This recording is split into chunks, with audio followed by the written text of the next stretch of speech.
on the evening of the summer solstice, when light lingered longest and the air was thick with grace. The Herald Christian Marriage Retreat was held at Eddy Farm, offering couples a sacred space to build their marriages in love beneath the open veranda.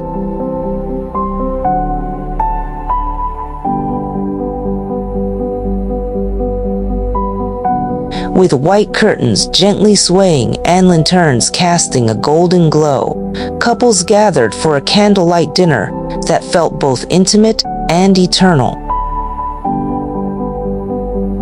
The table, adorned with fresh flowers and soft linens, became more than a place for food.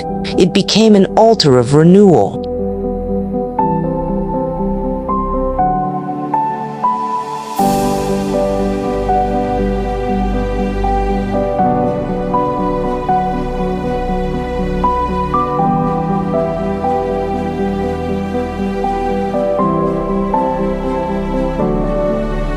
Surrounded by nature and wrapped in prayer, husbands and wives shared quiet conversations, heartfelt glances, and moments of reconnection.